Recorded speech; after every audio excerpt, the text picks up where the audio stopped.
नमस्कार, स्वागत है आपका क्राइम तक पर। मैं हूं आपके साथ मनीषा झा। आप देख रहे हैं वर्ल्ड क्राइम बुलेटिन। इजरायल और हमास के बीच चल रहे जंग को रोकने की कोशिश या फिर उसे रोकने की इच्छा सभी देशों की है। खासतौर पर अगर हम मानवीय तौर पर देखा जाए तो बहुत ज़्यादा क्षति जो है वो दोनों ही देशों को लोगों को पहुंची है।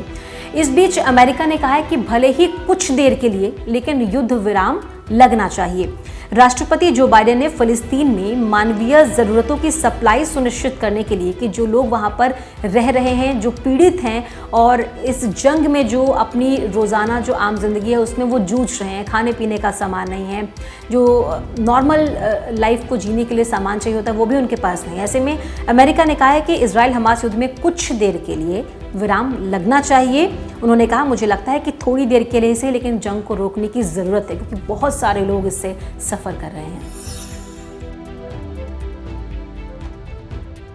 राष्ट्रपति जो बाइडेन ने जिस तरीके से जंग चल रही है उसके बीच गाजा से सुरक्षित निकलने वाले गलियारे का स्वागत किया है और इसका नाम है रफा क्रॉसिंग।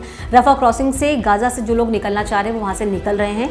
रफा क्रॉसिंग से आने वाले दिनों में और अमेरिकी नागरिकों के सुरक्षित निकलने की उम्मीद जो है वो जताई जा रही है। बाइडेन ने रफा क्रॉसिंग खोले जाने को अमेरिका की कोशिशों का नतीजा बताया और ये बात सच है कि अमेरिका इस पूरे युद्ध में पूरी तरह से भागीदारी कर रहा है। वो रोकने के लिए इजरायली दौरा जो बाइडेन कर चुके हैं, एंटनी ब्लिंकन कर चुके हैं और इस बीच ये जो रफा क्रॉसिंग है इसे खोलेंगे और अमेरिकी बाकी जो नागरिक वहाँ पर फंसे हुए हैं उनको निकाला जाएगा और इसका श्रेय उन्होंने खुद को दिया है। कहा है कि अमेरिका की कोशिशों का ही ये नतीजा है।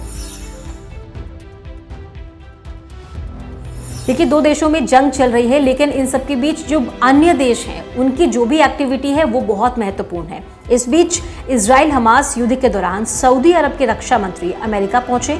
पेंटागन में अमेरिकी रक्षा मंत्री लॉयड ऑस्टिन ने उनका स्वागत किया। दोनों देशों के बीच सुरक्षा साझेदारी बढ़ाने पर बातचीत हुई। इजराइल हमास युद्ध के बीच सऊदी अरब के रक्षा मंत्री का ये दौरा बहुत ज्यादा अहम माना जा रहा है।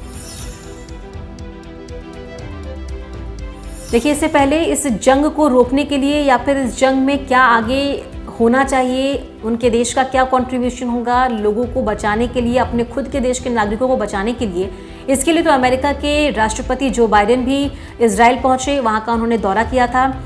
एंटनी ब्लिंकन भी वहां पर पहुंचे। लेकिन अब इन सबके बाद एंटनी ब्लिंकन यानी अमेरिकी विदेश मंत्री और रक्षा मंत्री लॉयड ऑस्टिन इस महीने भारत के दौरे पर आएंगे। विदेश मंत्री एस जयशंकर और रक्षा मंत्री राजनाथ सिंह के साथ बातचीत करेंगे।